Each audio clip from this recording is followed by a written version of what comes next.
이제 오늘 말씀을 전하기 있어서 먼저는 이제 우리 교회에서 주로 다루는 말씀 중에 문자로 행한다, 문자에 갇힌다, 이제 이런 말씀을 많이 하는데 과연 문자에 갇힌다는 게 뭘까? 이렇게 모호하게 생각하고 있는 분들도 있을 것 같고 저도 저 나름대로 이 부분에 대해서 다시 한번 좀 정의를 하고 가고 싶다라는 생각이 들어서 이 부분을 원래 우리가 다 안다라고 생각하는 게 가장 놓치기 쉽거든요. 그래서 가장 많이 나누고 있는 이 부분, 문자에 갇히는 건 뭔지, 또 본질로 행하고 있다는 건 도대체 뭔지, 그거를 조금 더 명확하게 우리가 좀 알고 가기를 원합니다. 먼저 우리가 문자로 행한다, 이것은 뭐냐면 겉모습, 행위만을 따라가는, 형식만을 갖춘 그 모습을 바로 우리는 문자로 행하고 있다라고 말합니다. 즉 본질이 빠진 껍데기 순종, 이 문자적인 것만을 가지고 의식적인 행위, 율법적인 행위를 하고 있는 상태가 바로 문자에 갇혀 있다라는 뜻입니다. 우리가 성경 말씀은 누구나 다 갖고 있는데 이것을 문자로 받는다는 것은 이것을 그냥 문자 그대로 형식 껍데기로 갖고 있는 것이 바로 같은 말씀을 갖고 있지만 얘는 문자로 갖고 있는 것이고 어떠한 사람은 이것을 본질로 갖고 있을 수 있다는 것입니다. 그러니까 이 문자로 행한다는 것은 무엇이냐면 죽은 것, 생명이 그 안에 없는 것을 말합니다. 형태만 있는 상태, 즉 알맹이 같이 보이는데 딱 눌러보니까 쭉정이인 것, 겉모습만, 그러니까 겉의 것만 취한 상태를 바로 우리는 문자로 행하고 있다라고 이야기합니다. 아주 쉬운 예로 문자로 행하는 거, 우리는 주일 성수를 꼭 해야 된다, 교회 나와서 앉아 있어야 된다, 이것이 바로 문자로 행하는 것입니다. 행위에 집중해, 행위에.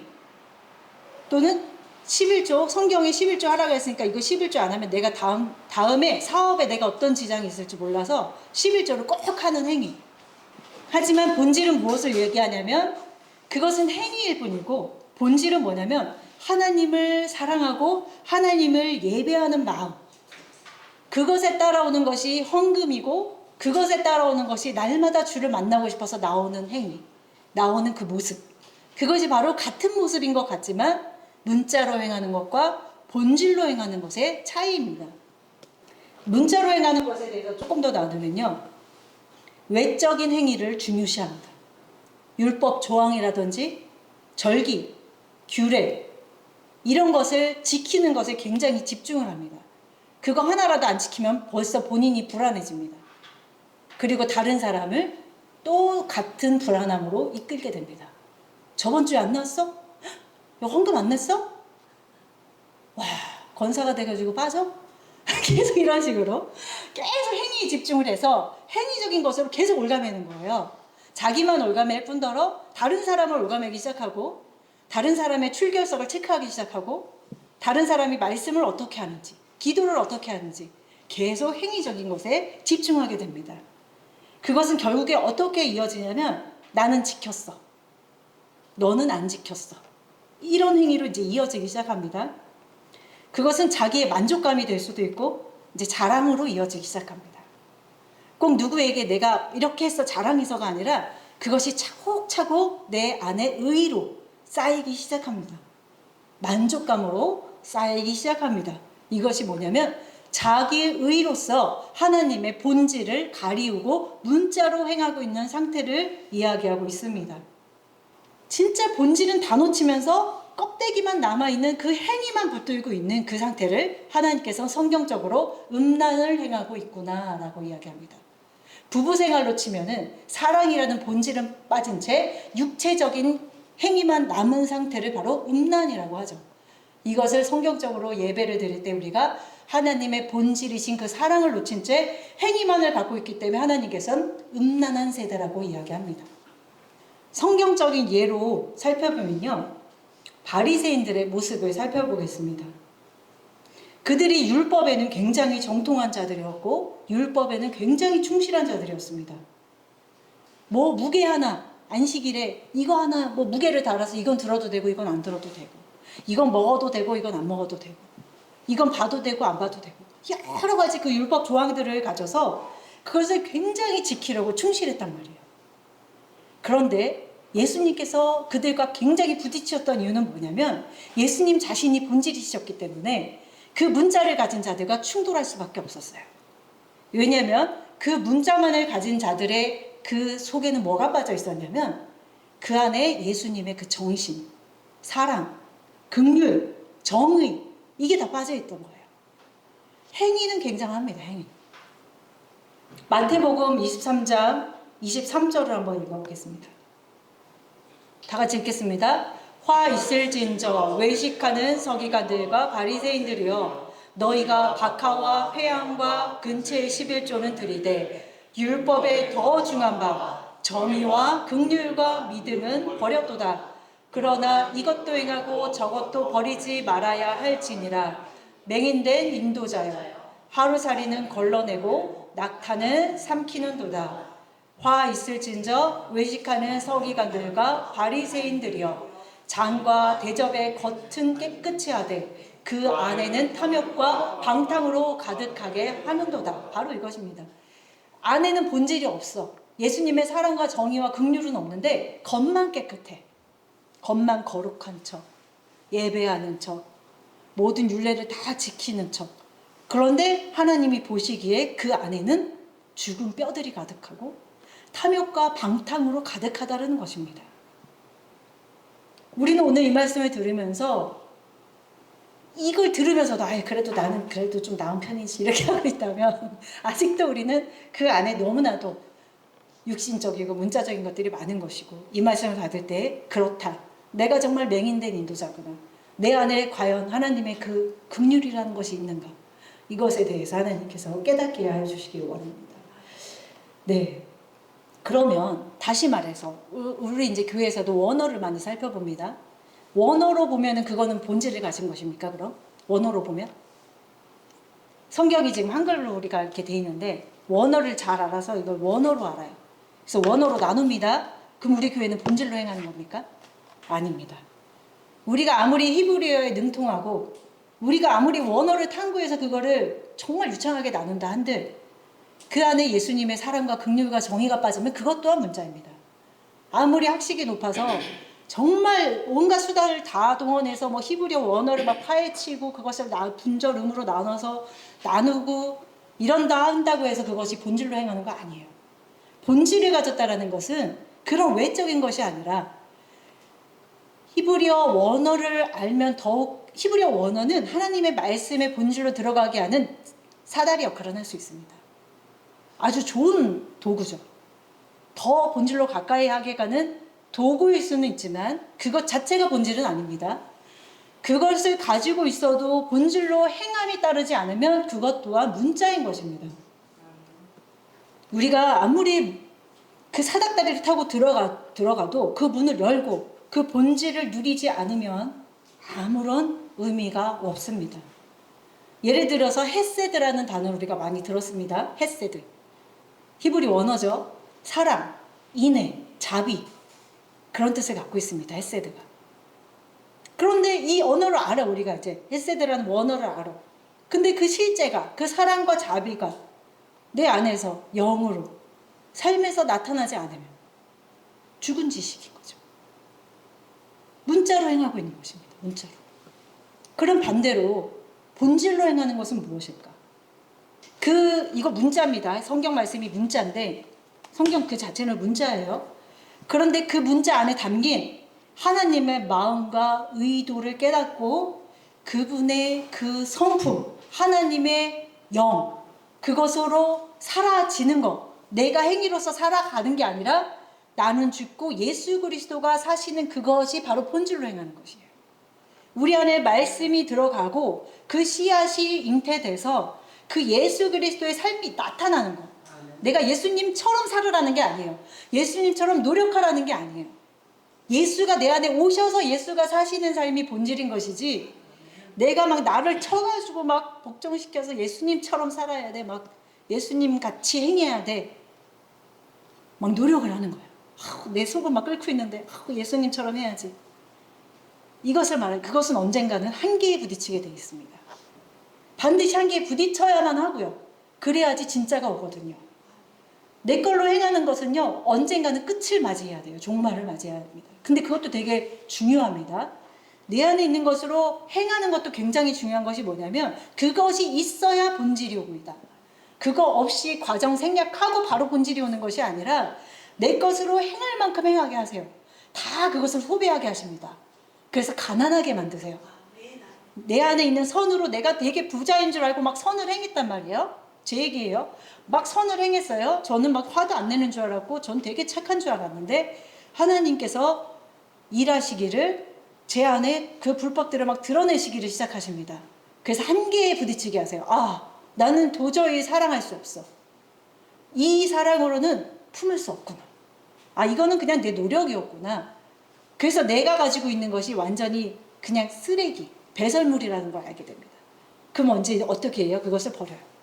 아, 예수님, 제 것은 한계가 있군요. 한계에 부딪히게 하시니 감사합니다. 난 더 이상 사랑할 수 없어요. 그런 환경이 오려면 내 옆에 도저히 사랑할 수 없는 어떤 환경을 만드십니다. 도저히 극복할 수 없는 환경을 허락하십니다. 그래야 내 한계를 발견하거든요. 그래서 때로는 그 고통 가운데, 고난 가운데 내버려 두시는 것은 더 성장된 그곳으로 이끄시기 위함이라는 것이죠. 고만고만한 환경에서는 그게 발견되지가 않습니다. 그래서 본질로 우리가 사라질 때에, 살아가는 거 아니고 사라질 때에 먼저 우리 내적인 변화가 생기기 시작합니다. 반드시 변화가 있습니다. 뭐냐면 아까 말씀드렸던 문자적인 그 행위, 외형을 막 지키려고 했던 것에서 동기에 대해서 더 집중하게 됩니다. 내 안의 동기. 그 변화, 동기가 나를 이끌기 시작합니다. 옛날엔 행위가 나를 이끌었다면 이제는 하나님을 사랑하는 그 동기가 힘이 되어서 그 동기가 나를 이끌기 시작합니다. 그래서 다윗이 기도했죠. 내 마음에 선한 동기를 허락해달라는 말씀, 그런 기도가 있죠. 그 동기가 나를 이끌게 되는 것이죠. 그리고 우리는 더 이상 내 행위에 의존하지 아니하고, 즉 뭐냐면 내가 무엇을 어떻게 해서 해내는 것에 집중하는 것이 아니라 내 안에 계신 그 예수님의 생명으로 사랑하는 것에 더욱 집중하게 됩니다. 그리고 내 안에서 예수님의 사랑이 나타나는 것을 내가 목격자로서 보게 됩니다. 옛날엔 내가 행하느라고 나를 못 봤는데 이젠 내가 죽었기 때문에 내 안에서 행하시는 예수님의 일하심을 나도 보게 됩니다. 내 안에서 일하시는 그분을. 그래서 문자로서는 설명할 수 없는 일들, 도무지 사랑할 수 없는 환경에서, 도무지 극복할 수 없는 환경에서 하나님의 본질이 나타나기 시작합니다. 우리가 본질의 말씀을 붙들었을 때 일어나는 일입니다. 그리고 호세아 6장 6절 말씀 보겠습니다. 나는 인애를 원하고 제사를 원하지 아니하며 번제보다 하나님 아는 것을 원하노라. 바로 이것입니다. 하나님의 마음은 인애를 원하시고 계십니다. 제사를 원하지 않는다. 우리가 제사만을 행하는 것이 바로 문자에 갇힌 것입니다. 번제만을 행하는 것이 문자에 갇힌 것입니다. 그런데 하나님께서는 말씀하시기를 하나님 아는 것을 내가 원한다. 그것이 바로 본질에 집중하고 있는 것이죠. 시편 51편 17절 말씀도 보겠습니다. 시편 51편 17절 읽겠습니다. 하나님께서 구하시는 제사는 상한 심령이라. 하나님이여 상하고 통회하는 마음을 주께서 멸시하지 아니하시리이다. 아멘. 네. 하나님께서 기뻐하는 것들은 바로 이런 것들입니다. 상한 심령, 나로서 나아갈 수 없는 그 상태, 통회하는 심령으로 주님 앞에 나아가는 것을 원하는 것입니다. 말씀 하나만 더 찾겠습니다. 로마서 12장 1절 2절 말씀. 그러므로 형제들아, 내가 하나님의 모든 자비하심으로 너희를 권하노니 너희 몸을 하나님이 기뻐하시는 거룩한 산제물로 드리라. 이는 너희가 드릴 영적 예배니라. 네, 영적 예배라는 것은 어떤 은사를 막 베풀어서 은사로 드리라는 예배가 아닙니다. 뭐냐면 내 몸을, 내 육신으로 행하는 모든 것들을 제물로 드리는 거예요. 하나님 앞에 각을 떠서 태워드리는 것이 예배입니다. 즉 뭐냐면 나는 할 수 없습니다라는 심령이 된 상태, 내가 여전히 막 나와서 나를 뽐내고 나를 드러내고 하는 것은 내가 산재물이 되는 것이 아니죠. 제물이 된다는 것은 무엇입니까? 각을 떠서 하나님 앞에 태워드리는 것이 제물이죠. 그것은 어떤 심령으로 나오냐면 앞서 읽은 말씀처럼 마음이 상한 심령. 나로서는 도무지 나아갈 수 없는, 나를 각을 쳐서 하나님 앞에 태워드리고 오로지 주님께서 받으시는 예배는 예수 그리스도 뿐이구나를 고백하는 상태가 바로 영적 예배예요. 그것이 바로 정리를 하자면 문자로 행하는 것은 껍데기, 그림자를 붙드는 것. 본질로 행하는 것은 그 껍데기 속에 담긴 하나님의 사랑을 붙드는 것을 말합니다. 그래서 문자와 본질의 관계를 성경에서 조금 살펴보자면 이렇게 해석이 되어 있습니다. 문자는 껍질, 본질은 알맹이. 이것에 대한 말씀이 있죠, 우리. 쭉저기는 모아서 어떻게 하죠? 불에 태워 버리죠. 그리고 알맹이는 모아서 곳간에 둡니다. 바로 이 말씀이 문자와 본질에 관한 것입니다. 또 하나, 문자는 그림자, 본질은 실체. 골로새서 2장 17절 말씀 보겠습니다. 읽겠습니다. 이것들은 장래일의 그림자이나 몸은 그리스도의 것이니라. 네, 우리가 문자를 붙들고 있다는 것은 여전히 옛것, 율법, 행위 이런 그림자를 붙들고 있는 것이고 본질은 예수 그리스도를 붙드는 것을 이야기하는 것이죠. 문자는 뭐냐면 문자는 반드시 있어야 합니다. 문자도 너무 필요한 것인데 그 문자는요 그릇의 역할이에요. 무슨 그릇이냐면 본질을 담는 그릇에 멈춘다는 것입니다. 문자는 본질을 담는 그릇일 뿐이에요. 그렇다면 그 그릇에 담긴 건 뭐예요? 본질인데 그 본질은 바로 그 안에 담긴 생명, 예수 그리스도신 거죠. 문자가 무시되어서는 안 됩니다. 문자가 무시되어서는 안 되지만 문자에 갇히게 되면 생명을 찾을 수가 없습니다. 생명을 놓치게 되고 껍데기만 남게 되는 우리의 신앙이 된다라는 것입니다.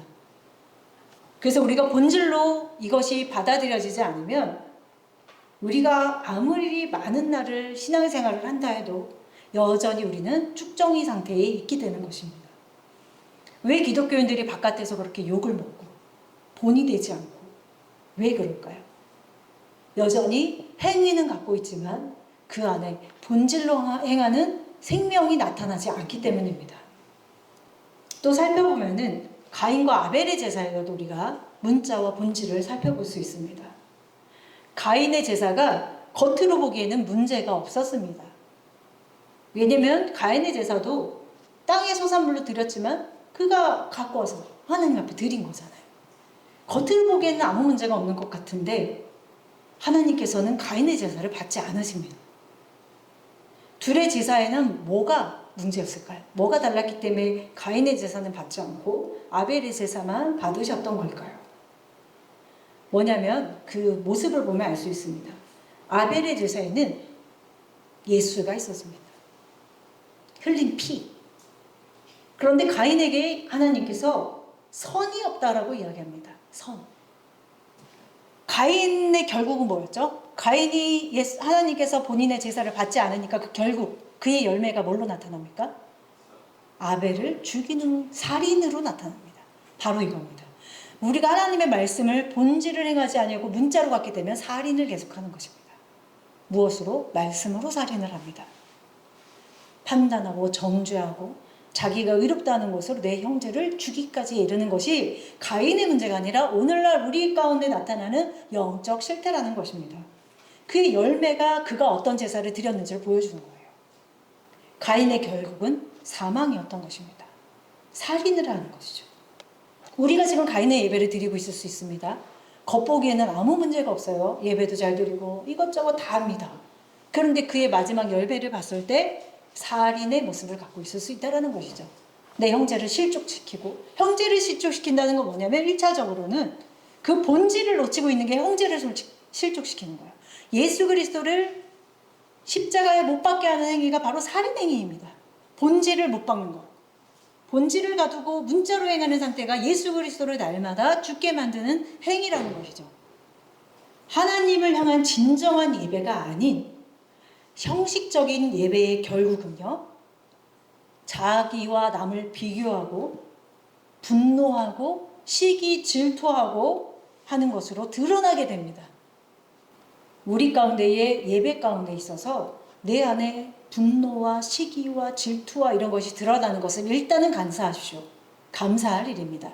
왜냐하면 나의 본 모습을 알게 하시니까. 근데 거기서 멈추시면 안 되죠.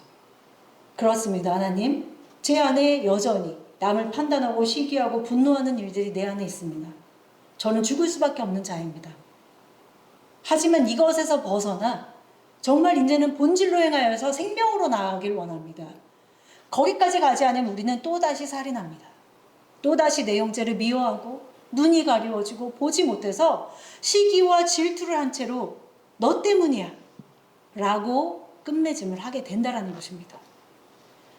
우리의 처음은 가인의 예배로 시작합니다. 처음부터 아벨의 예배 드리는 거 아니에요. 처음엔 우리가 가인 같은 형식적인 예배에서 시작합니다. 살인도 합니다. 그런데 그것이 예수 그리스도의 중보와 성령님의 역사하심으로 말미암아 점차적으로 아벨의 예배로 나아가는 것입니다. 가인의 예배 때는 내 소산, 땅에서 난 소산으로 하나님께 드립니다. 내 열매, 내가 수고한 것들로 드리기 시작합니다. 그런데 그것이 점점 무르익어서 아벨의 제사로 넘어갈 때는 내 것은 사라집니다. 이제 무엇으로만 드리냐면 예수 그리스도의 죽음과 부활로 오로지 그것만 붙드는 예배로 나아가기 시작한다는 것입니다. 근데 중요한 것은 다 가인의 제사에서 여전히 만족하면서 그것이 전부인 줄 알고 거기 멈춰 있다는 것이 문제라는 것이죠. 하나님은 가인에게 경고하셨습니다. 창세기 4장 7절에 내가 선을 행하지 아니하면 죄가 문에 엎드려 있느니라. 하나님께서 말씀하시는 선이라는 것은 우리가 말하는 착한 행위를 말하는 것이 아닙니다. 여기서의 선은 하나님의 뜻, 하나님께서 원하시는 것. 그것이 너의 예배 가운데 빠져 있어라고 하나님은 경고하고 계시는 것입니다. 너가 수많은 재물을 내 앞에 바친다 할지라도 선을 행하지 아니하면, 너의 가운데 본질로 행하지 아니하면 그것은 죄가 문에 엎드려져 있는 상태야 라고 경고하고 계십니다. 그렇지만 가인은 더 이상 아벨의 제사로 나아가지 못하고 그 죄를 다스리지 못하죠. 결국에는 그 아벨을 쳐서 죽입니다. 이것은 바리새인들이 그 돌로 예수님께, 그 채찍으로 예수님께 가한 것과 같은 모습을 보여주죠. 돌을 들었다는 것은 뭐냐면 우리 창녀된 자 그를 끌고 오잖아요. 율법으로 정죄하려고 끌고 와서 얘를 어떻게 하시겠습니까? 할 때 예수님 뭐라 했습니까? 너희 중에 죄 없는 자가 돌로 치라. 그래서 그들이 돌을 바닥에 내려놓고 하나 둘 슬금슬금 사라지죠. 돌을 손에 들었다는 건 뭐냐면 문자로 행하는 것을 말합니다. 이 돌로 무엇을 하려고 했어요? 살인을 하려고 했다는 것입니다. 근데 가인이 그 모습을 그대로 보여줬죠. 돌을 들어서 아벨을 쳐서 죽인 것은 뭐냐면 내 행위와 열심과 나의 것으로 예수 그리스도의 그 본질을 쳐서 죽이는 것과 같은 것입니다. 살인이라는 것은 단순한 범죄 행위를 말하는 것이 아니고 예배의 본질에 대한 열매를 보여주는 행위였습니다.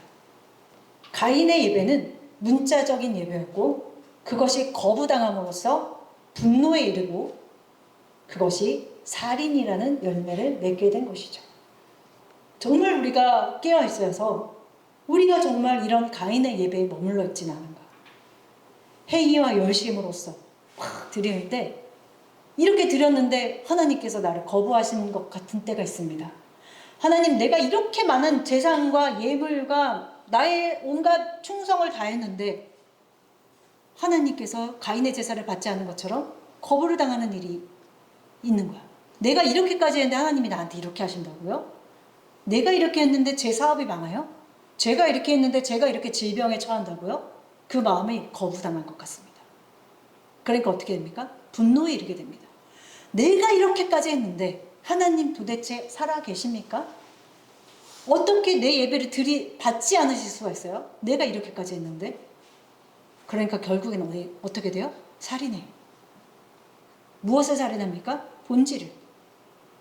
그래서 결국에 실족하게 되고 하나님은 없어. 하나님은 계시지 않아. 이렇게 나아가게 되는 것입니다. 이것이 내가 어떤 예배를 취하고 있느냐를 보여주는 결말. 그런데 우리가 너무 이 일을 많이 합니다. 저도 마찬가지입니다. 하나님 앞에 있을 때에 때로는 하나님이 계시지 않은 것처럼 보입니다. 왜 하나님이 살아계시는데 나를 이 고통 가운데 두실 수가 있으시지? 거부당한 것 같아요. 그럼 분노가 일어나죠. 하나님이 살아계시지 않는 거 아닐까? 의심이 들어오기 시작합니다. 그러면 결국에는 본질을 해야게 되죠. 우리 가운데 너무 많이 나타나는 일들입니다. 우리가 문자를 갖게 되면, 즉 껍데기만을 취하게 되면 판단과 정죄가 열매입니다. 그렇지만 우리가 본질로 들어가게 되면 그 안에는 자유와 생명이 넘칩니다. 다시 한번 정리를 해드리면요. 율법으로 한번 볼게요. 율법은 해야 될 것과 안 해야 될 것에 대한 조항과 규칙, 지켜야지만이 의롭다고 여겨지는 문자를 이야기하죠. 하지만 본질은 무엇을 얘기하고 있냐면 예수 안에서 완성된 하나님의 사랑을 이야기하고 있습니다. 그것이 바로 본질이에요. 율법을 봤을 때 로마서 10장 4절 말씀이겠습니다. 로마서 10장 4절. 그리스도는 모든 믿는 자에게 의를 이루기 위하여 율법의 마침이 되시니라. 마침이 되시니라. 그러면 안식일을 볼게요. 안식일을 문자로 지키게 되면 토요일에는 일하지 말아야 돼. 여기서 딱 멈추죠. 안식일을 문자로 보면. 근데 본질로 보면 뭐가 되죠? 마태복음 11장 28절. 수고하고 무거운 짐진 자들아 다 내게로 오라. 내가 너희를 쉬게 하리라. 즉 안식일을 문자로 취하면 토요일에는 일하면 안 돼. 토요일에는 그거 할 수 없어. 이렇게 되지만 그것을 본질로 취하게 되면 안식일이라는 것은 무엇이냐면 나의 일을 쉬는 것. 육신으로 행하던 모든 것을 내려놓고 모든 것이 부인된 상태. 그러므로 하나님 안에서 참 쉼을 누리는 상태. 우리가 무겁고 수고한 짐을 지었다는 것은 율법으로 행하는 상태입니다. 문자를 갖고 있는 상태인데 그것이 본질로 행하게 됨으로써 그 짐이 풀어지는 거예요. 아, 나는 할 수 없구나 하면서 우리가 자유를 누리게 되는 것. 그게 바로 안식일을 본질로 취하게 됩니다. 그 할례를 볼까요? 할례를 문자로 받으면 어떻게 되죠? 표피를 배야죠. 표피 배죠. 그렇지만 본질로 행하게 되면 그것은 표피를 행하는 것에 멈추는 것이 아니라 무엇을 말합니까? 마음의 할례. 너의 마음 가죽을 베는 것. 죄에 대한 죽음과 생명에 대한 이야기가 바로 할례인 것이죠. 문자로 행하다면 표피만을 베는 것이고. 그럼 제사를 보겠습니다. 제사를 문자로 취하면 오늘날의 예배일 수 있겠죠. 그것을 문자로만 취하면 뭐예요? 짐승을 잡아서 드리는 의식에 멈추게 됩니다. 예배를 보면 날마다 교회 오는 거, 주일만 되면 의식적으로 오는 거, 이것이 문자로 행하는 것이죠. 근데 이것을 본질로 취하게 되면 예수님의 십자가와 희생이 들어있는, 예수님의 그 사랑이 나를 이끌어서 내가 하려고 하는 것이 아니라 주께서 이끄시는, 즉 그 제사를 본질로 보자면 예수님의 십자가와 희생, 단번에 드린 그 희생이 바로 예수님께 드리는 제사가 되는 것이죠. 그럼 성전을 볼까요? 여러 가지 비유가 있어요, 성경 안에. 성전. 자, 문자로만 보면 성전은 뭐죠? 보이는, 눈에 보이는. 눈에 보이는, 먼저 1차적으로 예루살렘에 있는 건물이 될 수 있겠고, 뭐 지금 이렇게 보면 우리 이 교회가 또 성전일 수 있겠죠. 보이는 거는 그렇습니다. 근데 성경에서 말하는 본질적인 성전은 무엇이죠? 성령께서 거하시는 우리 각 사람. 그것이 우리가 성전이 되는 것이죠. 근데 이것을 행위로만 취하면 이 보이는 것에 막 집중을 하는 거예요. 성전, 이 보이는 거. 그런데 이것이 본질로 취하게 되면 결국에 내 안에 거하시는 성령님, 내가 성전이구나, 이렇게 본질로 취하게 된다는 것이죠. 자, 금식 보겠습니다. 금식. 문자로 행하면 금식 뭐죠? 굶어야죠. 금식 최고 많이 해보신 분 여기서 잠깐 짚고 넘어가 볼까요? 우리 40일 순으로 보세요. 40일. 목사님. 이거 자랑하러 하는 게 아니라 잠깐 졸리시니까 한번. 10일 있으세요? 10일. 목사님 10일 있지 않아요? 10일이에요? 14일이셨던 것 같은데. 3일은 많이 해보셨죠? 16일. 16일 해보셨어요? 와, 그러셨구나. 또 3일 해보셨어요? 전 3일은 해봤습니다. 3일을 하는데 아우 힘들더라고요. 뭐 먹고 싶은 것들이 세상에 그렇게 많이 생각이 날 수가 없더라고요. 네, 금식을 문자로 행하면 일정 기간 동안 음식을 끊는 것을 말하죠. 그런데 이것을 우리가 그냥 문자로 행하게 되면은 막 금식을 하는 거예요. 막 몸을 괴롭게 하고 막 세수를 막 이렇게 얼굴을 슬프게 하고 막 이런 것에 집중을 합니다. 그런데 이것을 본질로 받게 되냐면 뭐냐면 금식이라는 것은 뭐냐면 마음을 낮추고 오로지 하나님만 의지하는 그 상태가 바로 금식을 하는 상태인 것이죠. 그러면 또 볼게요. 세례. 세례 문자로 행하는 거 뭐죠? 물에 잠겼다가 일어나는 행위를 세례라고 합니다. 그럼 난 세례 받았으니까 나는 이제 구원 백성이 됐어. 맞아요? 물에 잠겼다가 나오면 이제 다 구원받은 걸까요? 문자로만 보면 그렇습니다. 근데 성경에서 말하는 본질적인 세례라는 것은 뭐냐면 로마서 6장 3절에서 4절. 네. 무릇 그리스도 예수와 합하여 세례를 받은 우리는 그의 죽으심과 합하여 세례를 받은 줄을 알지 못하느냐. 그러므로 우리가 그의 죽으심과 합하여 세례를 받음으로 그와 함께 장사되었나니 이는 아버지의 영광으로 말미암아 그리스도를 죽은 자 가운데서 살리신 것 같이 우리를 또한 새 생명 가운데서 행하게 하려 함이라. 네. 세례를 문자로만 보면 물속에 들어갔다 나오는 것에 멈추지만 이것을 본질적으로 행하는 것은 뭐냐면 내가 죽고 예수 그리스도로 사는 삶. 먼저 뭐가 있어야 돼요? 죽음이 있어야 돼요. 그 죽음에 이르게 하는 것이 바로 율법입니다. 율법은 우리의 한계에 부딪히게 합니다. 그것이 바로 우리를 죽음 가운데로 인도하는 거예요. 죽음 없이 부활이 없죠. 그래서 우리 가운데에 고난과 슬픔과 이런 것들이 있는 까닭은 먼저는 우리를 죽게 하시는 것입니다. 그 안에서. 근데 거기서 끝나지 않으시죠? 어찌하여 나를 버리셨나이까? 여기서 끝났으면은 복음이 아니죠. 그 다음에 어떻게 하셨어요? 부활하게 하셨잖아요. 예수와 함께 죽고 새 생명으로 살게 하시는 것이 바로 세례의 본질입니다. 그 말씀 읽는 것을 한번 볼까요? 문자로 행하면 성경을 문자적으로 막 몇 독을 했대요. 3독하고 4독하고 5독을 했습니다. 지식을 많이 얻었어요. 이건 그냥 행한 거죠. 문자로 행했습니다. 근데 그 안에서 나타나는 것이 없어요. 여전히 나는 교만하고 말씀을 막 3, 4독 했는데 달달달달 외우는데 여전히 교만하고 여전히 나타나는 것이 가인의 나타남이에요. 살인하고 막. 근데 이것을 본질로 취하는 것은 뭐냐면 이 안에 있는 그 생명 예수 그리스도로 말미암아 내가 죽는 것 그리고 그 생명으로 나아가는 것이 없으면 그냥 우리는 3, 4독 한 거예요. 힘들게. 그냥 지식을 알고 있는 것 뿐입니다. 자, 사랑. 제일 중요한 사랑. 문자로 받으면 그것을 명령으로 삼아서 그 사랑을 실천하려고 오늘도 바깥으로 나가고 내일도 나가고 해서 막 사랑을 실천하기 시작합니다. 그것을 무시하는 것이 아니라 내가 부인되지 않은 채 내 안에 있는 사랑으로 여전히 막 실천하려고 노력을 하고 막 한다는 것입니다. 그 명령으로서의 규칙을 지키고 있다는 거예요. 아, 오늘 이렇게 했으니까 나는 그래도 노력했다. 여기서 멈추게 된다는 것이죠.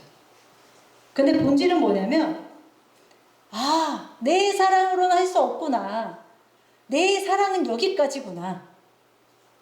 정말 그 하나님은 사랑이시라라고 분명하게 말씀하셨잖아요. 내가 사랑이야. 근데 너가 나를 뺀 채로 네가 계속 사랑을 하면 안 되잖아요. 그거는 끝이 있잖아요. 사랑의 본질이신 예수님이 내 안에 사셔서 행하시는 것이 사랑하는 거예요. 사랑하고 계십니까? 내 옆에 사람? 저는 감히 그렇다고 말할 수가 없을 것 같아요. 일단 제 사랑은 처음부터 좀 바닥이 나 있었고 여전히 지금 구하고 있는 것은 내 사랑이 아닌 정말 그리스도의 사랑이 나타나기를 구할 뿐이죠. 이렇게 보면 문자는 길잡이 역할을 한 것입니다. 문자를 무시하시면 안 돼요. 문자가 너무 필요합니다. 그 껍데기가 있어야 알맹이도 있을 거 아니에요. 알맹이가 덩그러니, 요즘에 수박이 예로 많이 드시는데 수박 알맹이가 덩그러니 바깥에 나와 있진 않잖아요. 겉에 껍데기가 있어야 그 안 것도 보호가 되는 것인데, 껍데기는 길잡이 역할을 합니다. 율법 교사입니다. 초등교사. 우리를 본질로 인도하게 하는 그 율법 교사 역할을 합니다. 그렇지만 반드시 그 본질, 예수 그리스도로 나아가야 하는 것이 있어야 된다는 것입니다. 문자는 그림자이고 본질은 실체이신 예수님이시라는 것. 그리고 이 모든 문자가 가리키고 있는 최종 목적지는 바로 사랑의 본체이신 예수 그리스도라는 것을 붙드셔야 돼요. 우리가 목적 없이 계속 가는 건 아무런 의미가 없습니다. 내가 버스를 탔는데 어디 가는 줄을 몰라. 그냥 계속 가기만 해. 그러니까 어떻게 해요? 지루하고 힘들고 그냥 중간에 하차해버리죠. 우리 잉태된 자가 중간에 막 하차해버립니까? 힘들다고? 아니잖아요. 일단 잉태가 되면, 내 안에 씨가 생겨지면 날 때까지 기다림이라는 것이 있습니다. 하나님께서 우리를 이끄시는 방법도 그렇습니다. 목적이신 예수 그리스도의 그 목적을 붙들고 우리가 계속 나아가는 거예요. 지금 막 흑암이고 막 터널로 들어가는 것 같고 아무것도 보이지 않고 막 이러는데, 우리가 오로지 붙들고 있는 것은 저 끝에 예수 그리스도가 있다는 그 소망 때문에 계속 가는 거예요. 우리의 목적이 정말 본질을 향하고 있다면 우리는 이길 수가 있는 거예요. 그런데 그 향방이 없기 때문에 불안해서 도중에 하차합니다. 내가 어디로 가는지 몰라서. 저도 그렇습니다. 중간중간 하차해요. 중간중간에 하차하고 정말 보이지 않고 막 나락에 떨어집니다. 앞이 어둡고. 근데 진짜 중요한 거는 한 번 그 빛을 맛보는 게 정말 중요한 게 다시 타요. 그래서 좀 이렇게 바깥에서 막 이렇게 좀 열차 안에서 좀 뛰어내렸다가도 아닌 거 아니까 바깥에 꽃이 아무리 예뻐 보여도 얼른 또 탄다는 거예요. 왜냐면 목적지 가야 되니까. 자, 그래서 본질이라는 것은 문자 뒤에 숨겨진 하나님의 뜻과 의도, 그리고 그 완성, 거기까지를 가야 되는 거예요. 성경에서 말하는 본질은 단 하나입니다. 사랑이신 예수 그리스도예요. 행위만 남은 상태가 바로 문자로 행하는 것입니다. 지금 이렇게 정리를 좀 하는 거예요. 그러면 우리가 본질로 행하기 위해서는 먼저 문자로 행하고 있는 나의 자신을 직시하시고, 문자로 행하는 나의 한계를 맞닥뜨리시고, 우리 안에 생명이신 예수 그리스도를 구함으로써 이제는 소멸하는 것이 아니라 영원히 불멸의 그 영혼의 것, 예수 그리스도의 그 생명으로 사는 것. 처음에는 무너지는 것들을 갖고 있었어요. 우리의 성전은.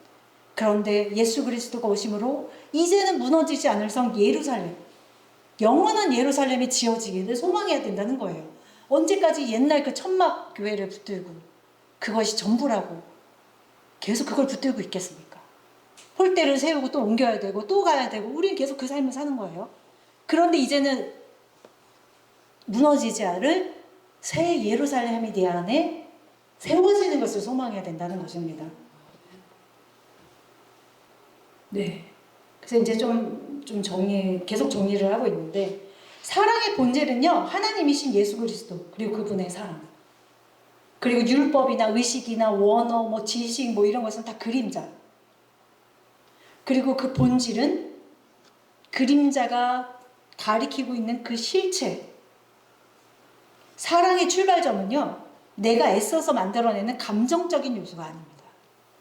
감정으로 만드는 것이 사랑이 아니라 생명이신 예수 그리스도의 그 말씀이 내 안에 오셔서 나타나는 일이 바로 사랑의 본질인 것입니다. 결국에 내 안에 있는 빈자리를 내가 인정할 때, 내 것이 다 이제 소멸되고 태워졌음을 우리가 인정할 때, 그때 저가 항상 우리 애들한테 쓰레기 집안 청소할 때 항상 강조하는 것이 있어요. 어제도 담비에게 그 얘기를 했는데, 담비야 책상 위를 좀 청소해야 될 것 같은데 청소의 기본은 뭐다? 이러면 이제 담비가 얘기를 해요. 쓰레기 버리는 거?